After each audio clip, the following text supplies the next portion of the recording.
JJ, what up, baby?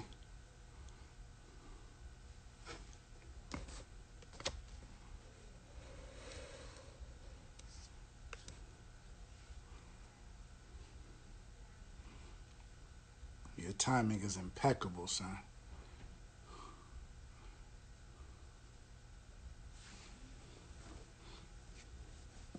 I bet.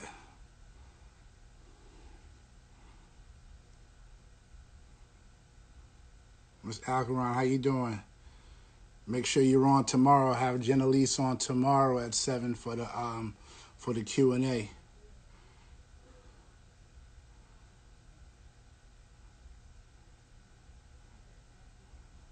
What up, Joe?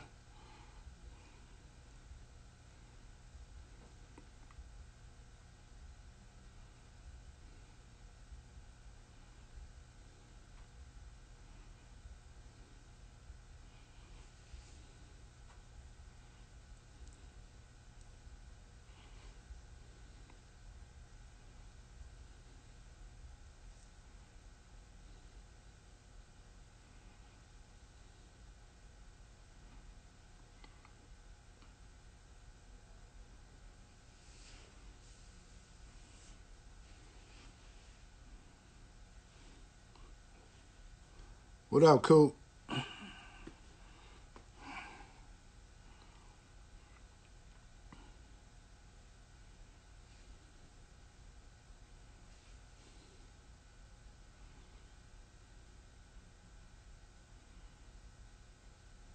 G-Unit.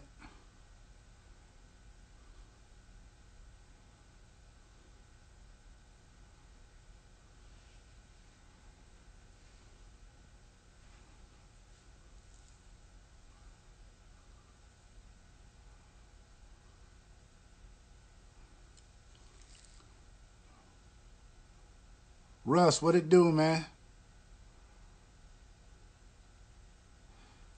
Yo, JJ, see if you can put your question in a question box. Is there a question box on your side?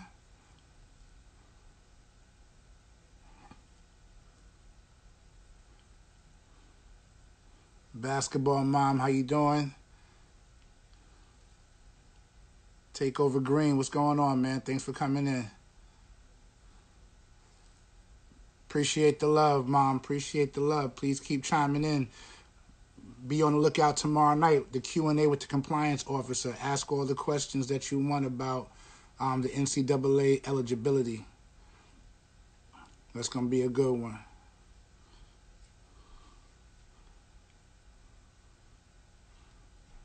Cousin, what up?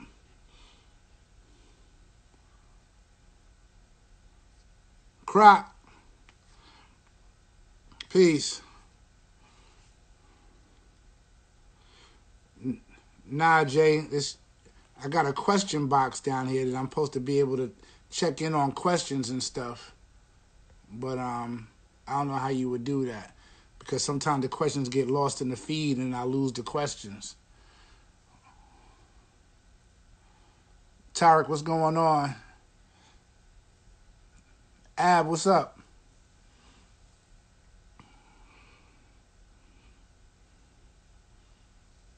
Any of you AAU guys, man, make sure your parents and student athletes are on tomorrow night at 7 about this NCAA eligibility Q&A. So I'm not interviewing tomorrow night.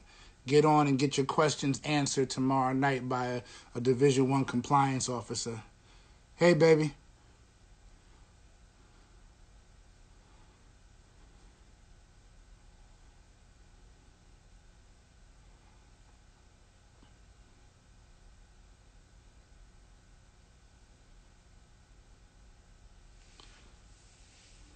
So we're just waiting for Sham to get on here.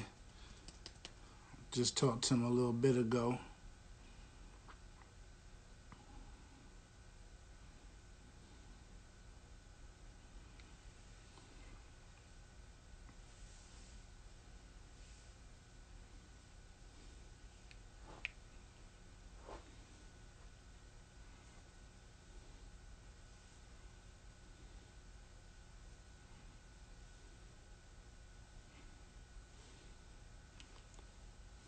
Got Willamika?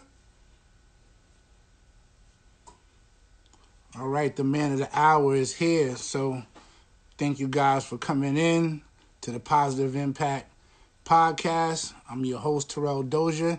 Tonight we're gonna talk to the New York City legend, Providence College star, Washington Wizards draft pick, and now player development coach for the Dallas Mavericks. We're gonna welcome in guy Shammgod.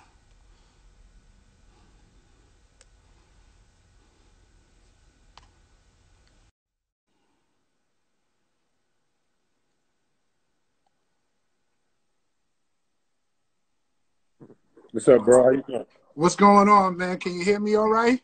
Yeah, I can hear you good. All right, How cool. you doing, man?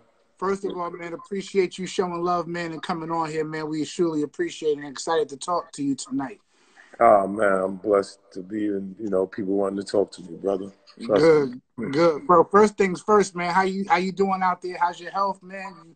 You staying in? How's it going for you? Everything good, man. I'm blessed, man. I'm staying in, staying out the way, just, doing stuff at home, getting ready for, hopefully we start back up during the season and things like that and get it going, so that's where we're at right now. Absolutely. Yep. Absolutely. Again, man. So we're going to jump right in tonight, man. And I always like to know, like, take me back in the day, man, and putting the ball in your hand at an early age and deciding that this is what you wanted to do. Like in the beginning, I didn't know what I wanted to do. Like my father, he used to train boxers, like Mark Breland and different people. You know what I'm saying? Like for me, people gotta understand it was different because, I grew up as a 5%er, stuff like that, things like that. So basketball wasn't really like the main focus. The main focus is like, I'm a black man and, I need to know, I have knowledge of self and things like that and be, for schoolwork and a lot of stuff like that. And my father trained boxing, so I used to be into boxing and wrestling a lot growing up. Okay. And then, unfortunately, my father, he got locked up. So then me and my family, we moved to Harlem when I was like 10 years old. Okay. And then when I got to Harlem, I met Mace. Everybody know Mace and Bethel. Everybody know him as Mace. I met him, Cameron. And they used to take me to 155th Street, and then that's when I like fell in love with basketball. Like I went to 155th Street, and like these guys was like superheroes to me, and I was just like, man, because up until that point, I've never seen basketball. Like I've never watched, back then, NBA games was coming on like once a week and stuff like that. Yeah. And most of the time you outside anyway, so that game you don't even catch. You know what I'm saying? So I wasn't into basketball, but when I moved to Harlem, it was like. Harlem was so big time, and it was like so flashy, and the way the players played was so flashy, and it was just it was like either you in the streets or you playing ball. The girls, everybody loved that stuff. 55th was like Madison Square Garden to me at that time. So then that's when I fell in love with basketball. Yeah. Absolutely. Shout out to Seth Curry up on here right now, Dallas Mavs guard, man. Okay, so Seth, what up, baby? What up, baby? We got to get Seth up on here, man. Shoot. Yeah, so definitely. You take your game to LaSalle Academy. Well, see, what first happened is I went to school. I went to PS 275. Okay. And when I went there, like I said, I just started playing. I didn't really know how to dribble. I used to play defense because I was already tough. Like I was already tough as far as learning wrestling, boxing. So I was disciplined. So I knew how to play defense, and I used to always grab the ball and run with the ball. And everybody's like, you got to dribble. And I'm like, what? I'm like, what are y'all talking about? Like, because I ain't know. So I went to 275, and my PE teacher was Tiny Archibald. For people that don't know, Tiny Archibald led the league in scoring and assists, only point guard ever to do it in history. But at this point, I don't know who he is. Right. Because at this point, when you're growing up, you think everybody in the NBA it's kind of the same thing now. You think everybody in NBA is rich. Right. Something like that. So I'm like, there's no way my PE teacher is a Hall of Fame. Right. Like, there's no way. Right. So he was trying to tell me how to play, and I was like, man, if this old dude old dude, if you don't shut up and tell me how to play. So then I went home and I watched this tape called the Below the Rim. And it had like Magic Kevin Johnson, all these people. And in the middle of it, I had Pistol Pete, Tiny Archibald, Earl Monroe, all these people. So I'm like, who is this? I'm like, so then I still went to school the next day for a whole week. I didn't even say nothing. I'm just, now I'm just watching him. Like, hold on, Right. this can't be him. You know what I'm saying? This and that. So then finally I said something to him, and I was like, man. I was like, why didn't you tell me you played in the NBA? He was like, oh, you young guys think you know everything, whatever, whatever, whatever. And then we just sparked a friendship. But then he told me, like, if you ever work on the handle and learn how to dribble, you always be worthy to a team. And then that's how the whole thing started. I just became obsessed. Nice, nice. So from there, then you went up to LaSalle. Then Now, from did you there, I have went to choices? Did you have other choices, or? I could have went to like Rice High School. I was gonna go to Towntown. Towntown was like the #1 high school in the country, Right, but right. they closed down. So when they closed down, I was going to Rice, but my mom was like, "Nah, you might get in trouble," because all my friends went to Rice. So she was like, "I need you focused." So then, what happened? I was in the 8th grade. I went to LaSalle to visit. And then they was like, it was a JV game. So they was like, yo, won't you play? We just ain't going to say, grade you and whatever. So I played. I had like 40 points. And then they was like, what high school you go to? They was like, you going to LaSalle? It was like, and then they was like, nah, he's only in the 8th grade. And then after that, I was just like, I'm going to come to LaSalle. Okay. So you go to LaSalle for 4 years. MVP. You play with Metta World Peace, who was Ron Artest at the time, Kareem Shabazz. Like, talk to me about your high school career, you know what I mean? And, you became a McDonald's All-American. So take me through freshman year and how you set your goals up to your senior year. Yeah, so like freshman year, I was cause at this point I was still just playing street ball, so people ain't really know about me. So freshman year, I was ranked like 85 in the city, let alone not the country. So Right.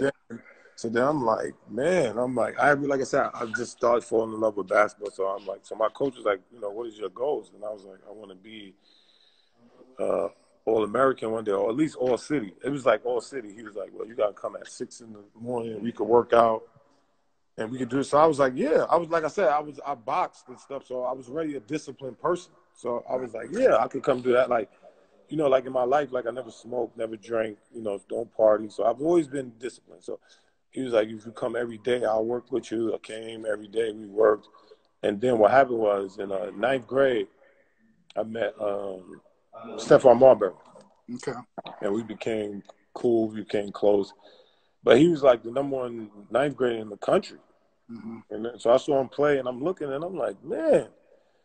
I'm like, yeah, he nice, but I'm like, man, he don't want the country. I'm like 85 in New York City. I'm like that, like this is crazy. You know what I'm saying? So like I said, I used to come to practice every day with ankle weights, put ankle weights on my wrists, and practice how to dribble, stuff like that. And then I remember right before I played varsity, I played like a couple of freshman games, and I was averaging like 40. And then, like, that's when the whole thing began. And then my coach just took me off there and just moved me up to varsity. So then I played varsity as a freshman. Took my bumps and bruises. And then by the time I was like a junior, I had went to ABCD, 5-star. I was just coming out my shell. That's when I met Kobe. And Kobe's father was like asking me to teach him how to dribble and stuff. And he just came from overseas. I was showing him how to dribble. And, not knowing he was going to become Kobe Bryant, of course, but, rest in peace. So we became real close friends, So that summer of my junior year, it gave me a lot of confidence. And then I went to 5-star. 5-star had the best guards in the country: Steph, Shaheem Holloway, Shantae Rogers, Lewis Bullock, Vince Carter, all these people. And I got MVP. Okay. So I just rode that wave my whole junior senior year, and then my second game of my senior year, played St. Raymond's. I had 45 points, 22 assists, and then after that, the rest was just history. After that, okay, that's what's up. And so you became a McDonald's All-American, and then you decided on Providence. So what was like your top 5? Like what did it come down to? It was Providence, Georgia Tech, Syracuse, Maryland, and James Madison. And James Madison, Providence, they was there because they was recruiting me like when I was a sophomore, when people really ain't know about me. and I knew them, so I was happy with them. So I always kept them on the list. But the thing with Syracuse and Georgia Tech, I always wanted to go to Georgia Tech because Kenny Anderson went there. I wanted to go to Syracuse because Pearl Washington went there. Right. Same schools, those same schools.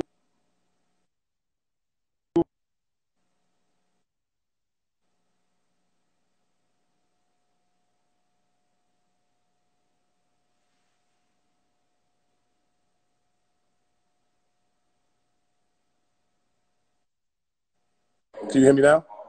I can hear you now. Yeah. Yeah. So those same schools was Steph's school, Georgia Tech and Syracuse. So the coach was like, "You can still come, but we want Steph." And I was like, "Well, I can't." I'm like, "I'm not waiting at this point." Because at this point, I feel I'm good. I'm number 2 point guard. I'm like, man, I'm just as good, so I'm not gonna wait for nobody else. Even though that was my boy, but they was like, y'all could play together because we played with Gauchos together. Right. We played AU together. So everybody's like, yo, you should do this, you should do that, and I was like, nah, I'm not doing that. You know what I'm saying? And shout out to the person that asked me about Tony Madison. Tony Madison was awesome, great player, great player. So, like I said, I wanted to go to Georgia Tech bad because Kenny Anderson was my idol. You know what I'm saying? Right. Like growing up, I was like, it was me and Steph idol. Like we loved Kenny Anderson, and then Me too. he was just destroying college. Right. So, that. So we wanted to go there super bad. So, long story short, Syracuse wanted to wait, and Georgia Tech. Then Steph went to Georgia Tech, and then I went to Providence. As everybody know, I wore number 12 because of Kenny Anderson. My coach / trainer in high school, Kevin Jackson, they trained Kenny Anderson. So everything I did mostly at that point was because of Kenny Anderson. Like I just to this day, like Kenny Anderson is big bro. Like I love Kenny. So I've never seen a guard do stuff he did in college or high school, stuff like that. So I go to Providence. I go in there with big reputation, stuff start coming together, and then the rest, took on a life of his own. You know what I'm saying? Right. For me at Providence.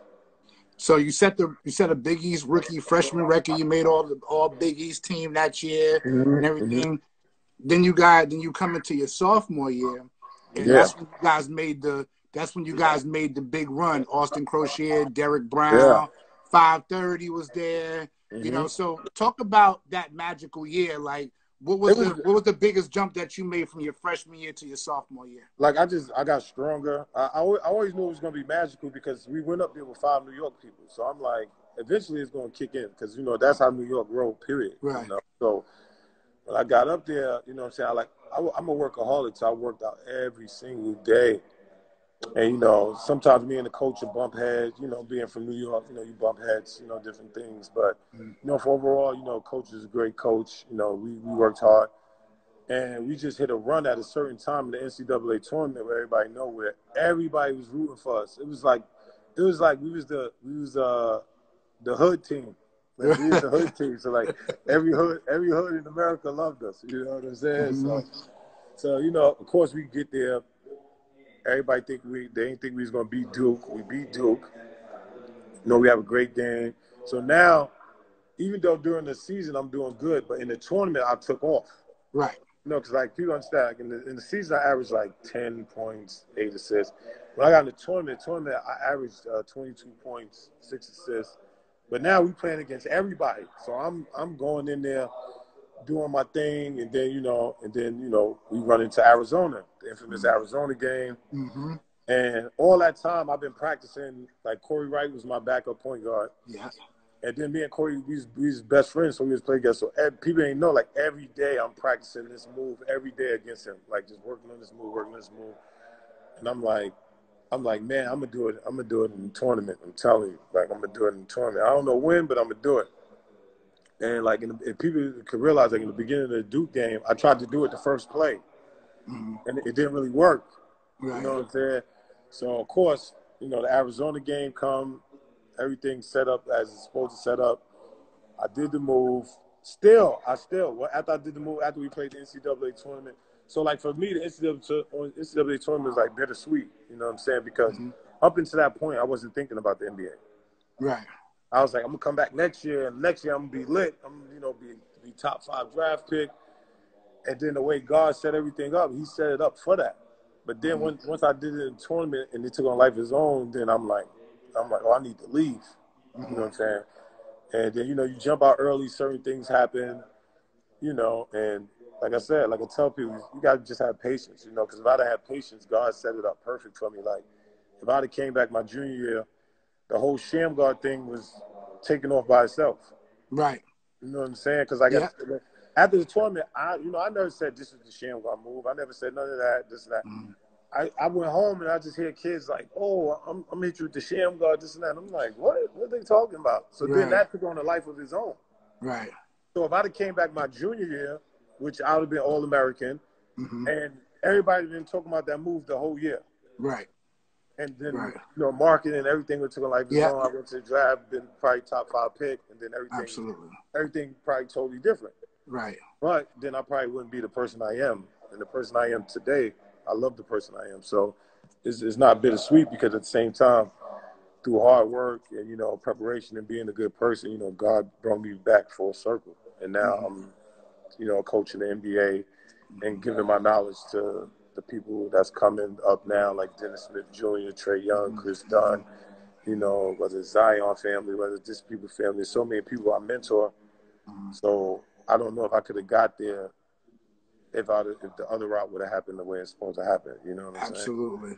So that's good to hear, man. Because one of my things was, the NCAA tournament has blown a lot of people up. You know what I mean? Have taken, you know what I'm saying? So I definitely understand. Like, this is the time. Is it ever going to be like this? So as a kid, like, you're thinking like, okay, I could come back from my junior year and do work, but I'm so hot right now. Like, you know what I mean? And the goal when you start playing is to get to the league.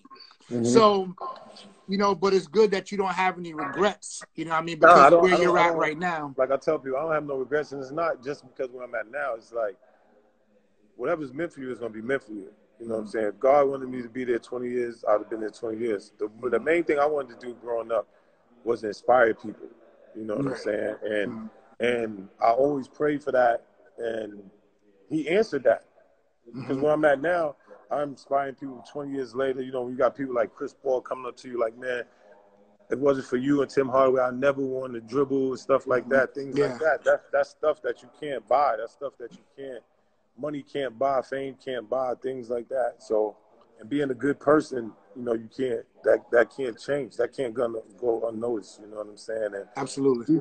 Even through the pitfalls, it made me stronger and made me like how to help the next generation and things like that. And that's big for me. And growing up, in a 5% household, being a 5%er is like, knowledge yourself. That's what you're born to do. You're ordained to do is to be a teacher and stuff like that. And to me, I feel I'm fulfilling that. You know what I'm saying? And, and I'm humble and blessed that, God picked me or chose me to do all this. And the way things map out is just a blessing. Absolutely. Absolutely. So you made the decision anyway, and you got picked in the second round by the Wizards. So you stepped on the NBA court. So what was the tough transition in being a rookie in the NBA? The thing is, it's not really what people understand. It's not about athletic ability. Like when I was in practice in the Wizards, I used to be killing. I used to be doing work, but it was more about the mental part. And that's why I tell people they don't have to feel my pain, because like if I look back, if you real with yourself, I'm just like, I wasn't mentally ready. You know what I'm saying? Because at that point, only thing I'm thinking about, I'm not thinking about money, I'm not thinking about business, I'm not thinking about nothing. I'm like, I just love playing basketball. Right. But when you go to the NBA, it's a love of basketball, but it's a business too. And coaches and people, they have their things in place that they taking care of. And my whole idea was, I'm in practice doing work, I should be playing. Right. That's not always the case. Right. So when that don't happen, now I'm 19 years old, I react like a 19-year-old. Right. Where I'm like, oh, I'm getting jerked, or I'm not doing this, or this is not happening. No, it's like, wait your turn, relax, and you'll be good. But at this point, I'm 19. I'm like, nah, I'm Shammgod. Right. You know what I'm saying? So it's like I'm on that time. So when you're on that time, it's tough. You know what I'm saying? It's tough. And then what happened is you know how it is. Like, I don't know if you got kids or anything, but you know how it is. Sometimes we play mind games with ourselves. Mm-hmm. We like, oh, he don't want to win, or this person don't want to do this, or we coming in, we got attitudes, and we causing fake beef in our head. Where the other Right. person ain't paying you no mind. You know what I'm saying? So it's like, so God prepared me now because I know I've been through that. I deal with that. So now when I see young kids go through that, it's easy for me to talk to them and be like, hey, slow down, give it a minute. You know what I'm saying? Because even if I look back to my high school, it was the same thing in high school. Like, freshman year was okay, junior year was okay, and I felt like it was times in LaSalle I was going to transfer. I'm like, nah, I don't want to be here, this and that. But then I stuck it through because you got no choice. And then in the end, you McDonald's All-American, you this, you that. But you don't see that far when you're in the moment. Right. You caught up in the moment, you know what I'm saying? And, when that stuff happened, and because I was, blessed with talent was good, when that stuff happened, for most athletes that's blessed with talent, they have other outlets. So then when you have other outlets, you're like, you know what? I'm not dealing with this. So then that's what I did. I'm like, I'm not dealing with this. I'm going to go overseas, make money. And it was good. It was good. But if I look back, if I stayed and just say, I'm going to fight, then I would have had a second chance in the NBA and probably it would have been totally different. You know what I'm saying? But like I said, when I look at it and I look back at everything, to me, God playing was better than my playing. Right. That's No why I question. sit at with it right now. So what countries did you play in? I'm looking at the I feed played right in now, Saudi. and they loved you in Saudi Arabia. Oh, I played in China. I played in Saudi Arabia. Yo, it's a hot club. It's a hot club. It's all love, yo. I love them people over there, man. In Saudi and Dubai, they love me, man. I love them.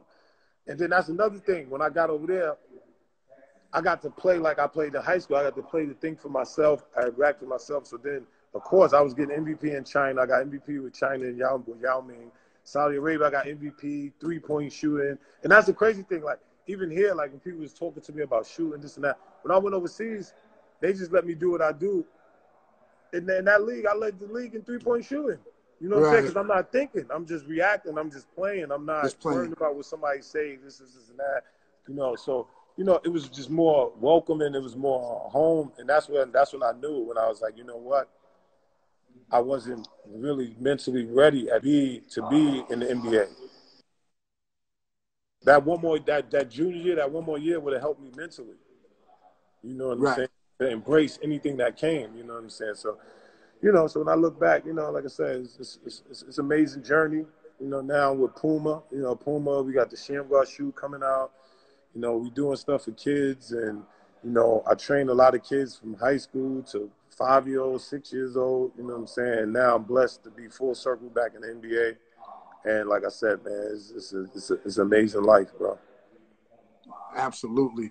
So you get done playing ball overseas, and you come back, and the big thing for me, and the one thing that stuck out to me about your story was you went back to Providence. Oh yeah, because a lot of kids leave school early, which is great because they're chasing that dream. But my biggest thing was not only did you come back to Providence where they opened, gave you open arms, but you finished and got your degree. Talk about that journey. Yeah, because I promised my moms, I was like, if she let me go in the NBA, then I'll come back and finish my degree. So that was like my main thing. So after China, I still had like 2 years left on my contract. And at this point, I'm just thinking like, man, Ed Cooley's the coach. Shout out to Ed Cooley. He was an amazing mentor. He helped me get into coaching and stuff at Providence. Shout out to Bob Driscoll, the AD up there. Steve Knapp, that's my guy. The assistant AD, they took care of me. So they was like, it's an opportunity. I was like, all right. I was like, I promised them I'm gonna finish my degree, so I'm gonna come back. So then I came back and I was training players like Mashawn Brooks, and they started getting up. Because first I wasn't gonna coach. I just came back to finish my degree. But I used to be in the gym every day and I used to help out. And they said, why don't you help the team? And I was like, okay. And then when I look back at my whole journey, not to go backwards, but when I look back, I'm like, my whole life, even when I was like at the top, I was still training people. Like I trained Kobe at 16. You know what I'm saying? When I got with the Wizards, Chris Webber used to ask me for dribbling stuff. When I was in McDonald's All-American, Kevin Garnett, like, yo, can you show me this? So it's like, when I look back, it's like, yo, he was setting me up for where I'm at now. Right. You know what I'm saying? When I look back. So I go back to Providence. I get my degree in education and leadership, and then I stay there 2 years. Then I become a GA, and I get my master's in leadership. You know, so and then, like I said, that part helped me for the next journey. Right. You know, I trained Chris Dunn, Bryce Cotton, different college athletes, and then I started talking to NBA teams. And then I was blessed to have, you know, the best owner in basketball, Mark Cuban. The best. Yeah, and then he looked The at me best. and he saw my potential, and, you know, we right here full circle right now. And, you know, like I said, it's amazing. I'm just humble, you know, for even guys like you, you know, positive impact, everybody, like, even want to talk to me about things in my journey, you know what I'm saying? That's a blessing within itself. You know what I'm saying? Because it's funny because, like I tell people, it's such a blessed life where there's people that have been in the NBA 20 years. That when I walk down the street with them, kids recognize me before they recognize them. Right. I can't make that up. You know what I'm saying? Like that only comes from God. That can't come from me. Right. You know what I'm saying? Because like only certain people in that walk of life get that type of notoriety. You know what I'm saying? Especially for somebody that played only a year and a half in 20 games live with the NBA, stuff like that. It's like, you know, it's a different type of thing. You know what I'm saying?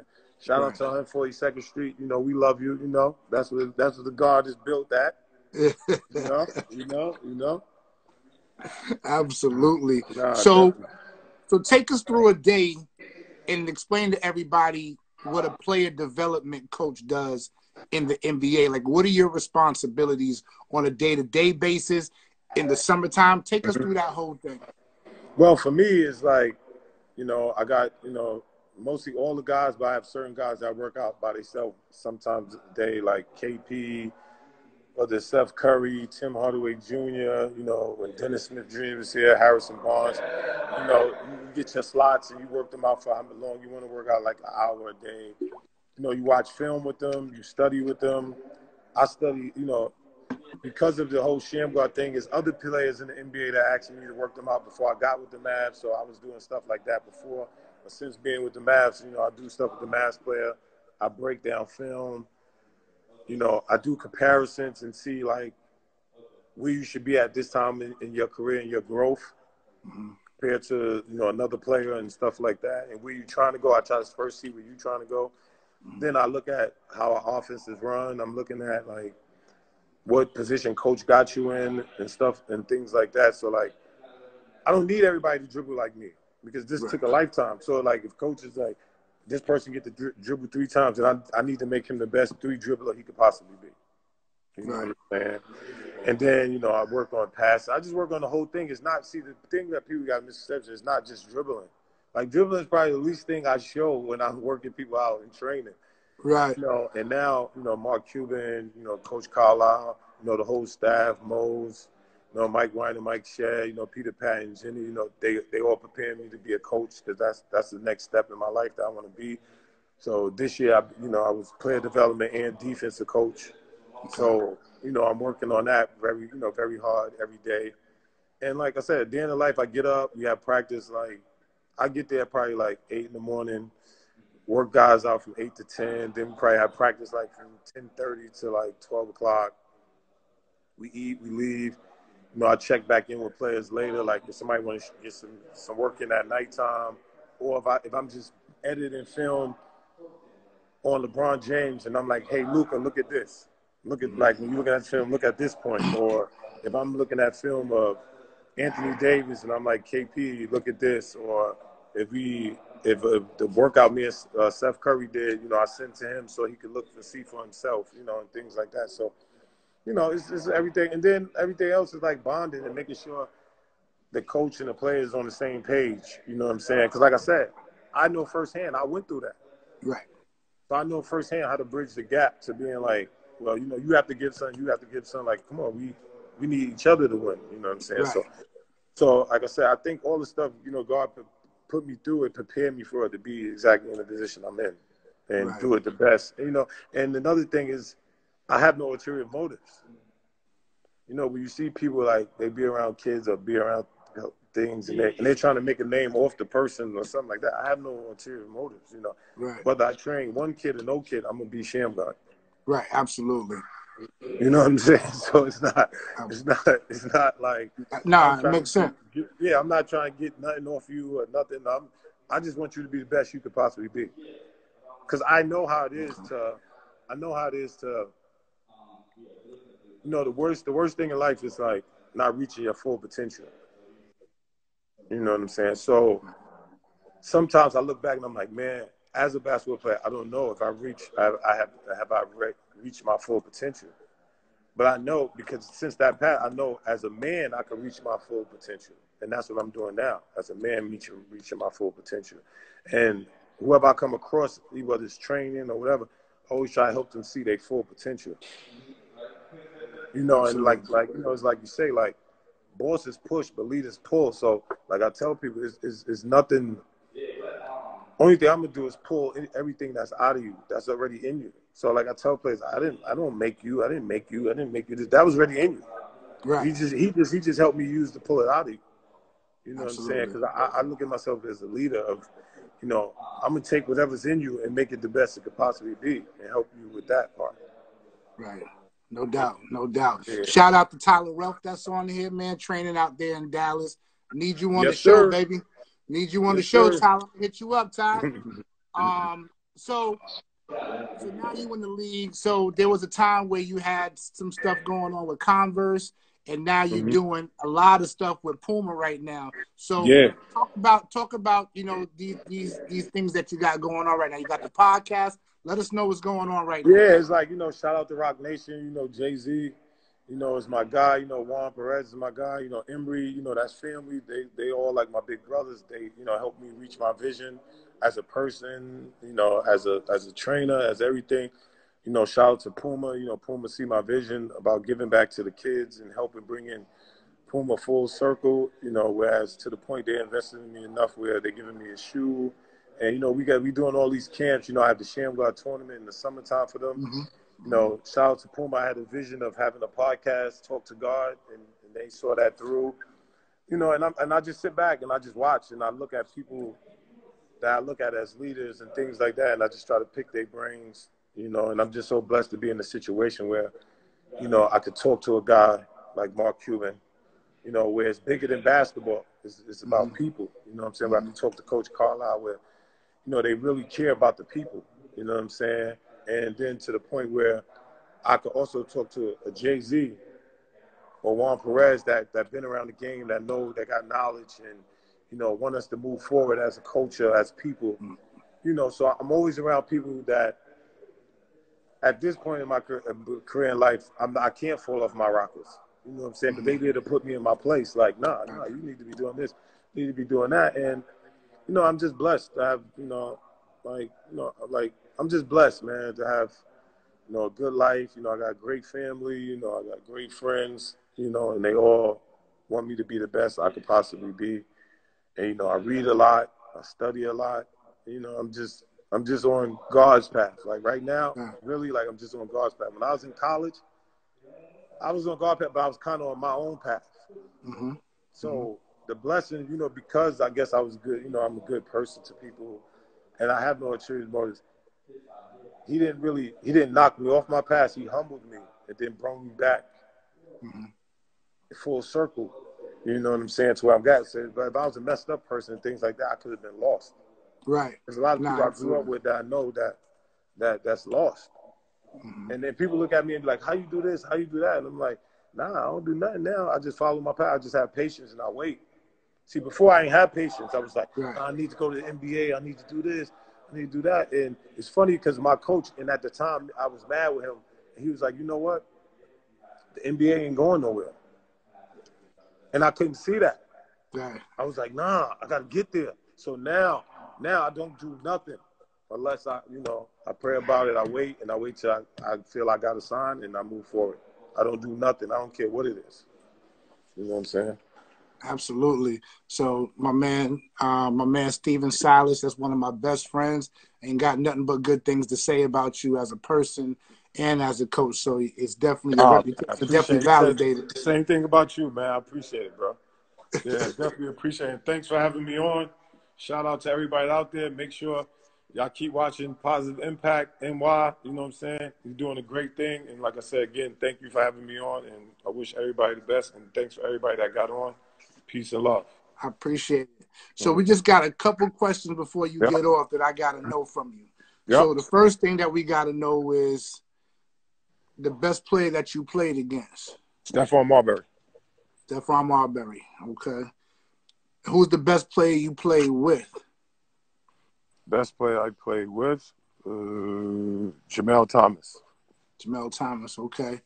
Top 5 point guards in New York City history. Tiny Archibald, Kimber, Rafe Alston, Stephon Marbury. How many is that? That's 4? That's 4. Kareem Reed. Oh, Kareem. We're going to get Kareem on here soon. 5, okay. I like that. And then my last question for you.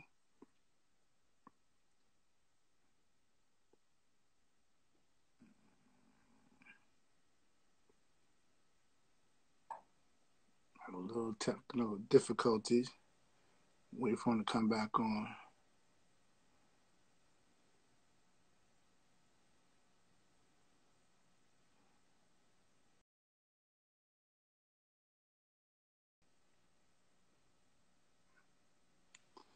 Hold on 1 second. Let's see if we can get him back on to get that one in.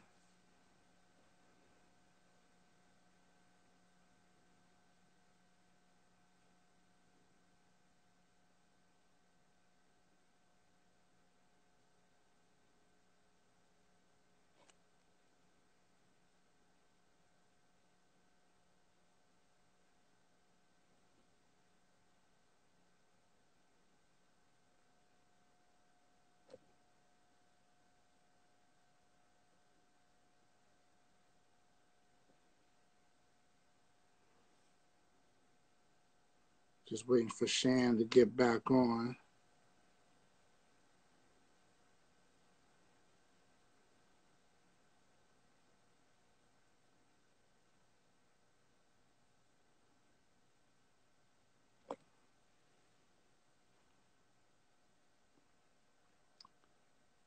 In the meantime, I appreciate all y'all coming out tonight to listen to Shan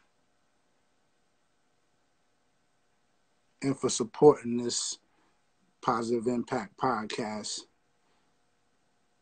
It's much appreciated.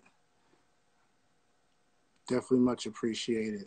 So if we can get him back on, if we can get it back on, we definitely can, and we'll go live again, jump back on with us. If not, once again, I appreciate y'all coming out tonight. And please keep supporting the Positive Impact podcast. Be on the lookout for my YouTube page where you can see the full-length videos of all the podcasts that we've done so far. All right? Peace. I appreciate everybody. Have a good night.